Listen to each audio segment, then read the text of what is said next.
So you've done the work. You've put in hours of prep work.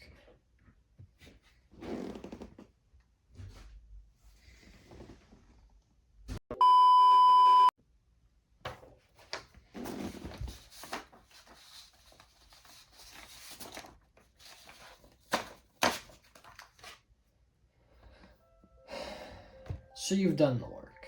You've put in hours of prep work, and your players are on the way to the session. Then, all at once, the panic sets in. Have you prepared enough? Have you over-prepared? What if your party skips to the end of your quest, or worse, ignores it altogether? These are all valid fears for you as a DM. And while these fears tend to shrink with experience, for some dungeon masters like myself, they never go away. But there are some ways to cushion the blow, so that when this table's prepared, you are too.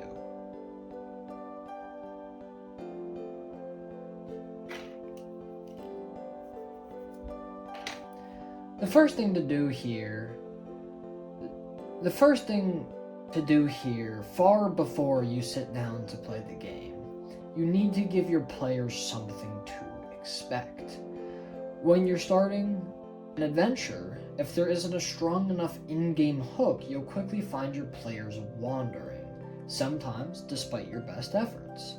The best way to circumvent this is on your player's side, not yours, by either having an out-of-game knowledge of what's happening, or giving them an in-game thread to pull on, even if it's a thin one. Now, this does mean you have to trust your players to give you the plot lines to pull on, and when you have players like mine who don't create very fleshed out backstories, it can be hard. But if you do have players like mine, there are other ways to catch them by the hook.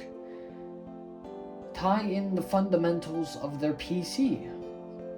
If they're a warlock, tie in their patron, a paladin their god, a monk their mentor, a rogue their accomplice. This promotes storytelling for both you and your players, and allows you to ask them who is your mentor, or what deity is it that you follow. This can feel like putting your players on the spot, and while it kind of is, it will strengthen the weave that you're starting.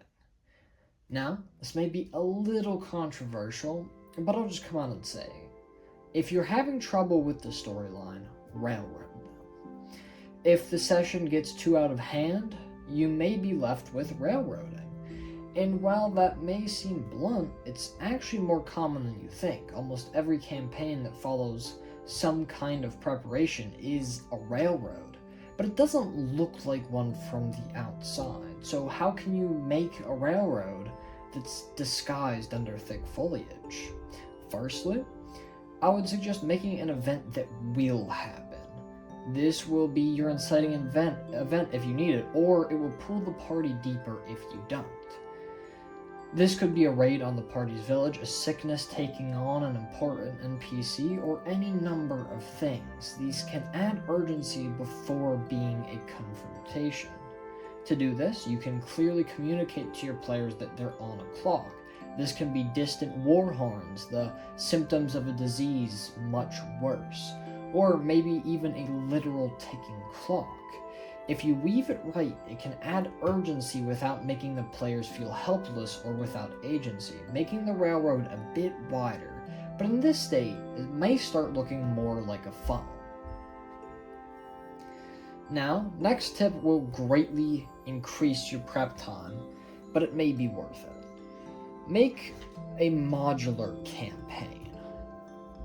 Right now, I'm running a D&D campaign called The Powers That Be.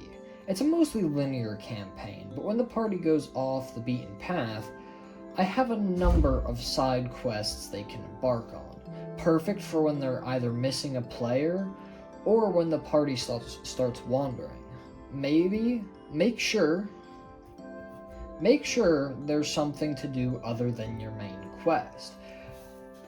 But I do warn you, If you're running a very time-limited adventure, punish them for going off on a tangent. Maybe the BBEG gets slightly more powerful, or levels another village that the players could have saved. This prevents the main quest from being sidelined too much, and always keeps it within the party's view. And while I don't believe this advice is all-encompassing, or maybe even good, I hope this gave you a few ideas on how to reduce your chances so that valuable prep time doesn't go to waste.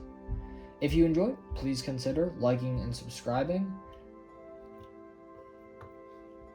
It really helps out more than you would know, especially for a small channel like this one. If you have any other tips for DMs or have questions for yourself, feel free to leave a comment down below. But with that, I thank you all for watching, and I'll see you in the next one.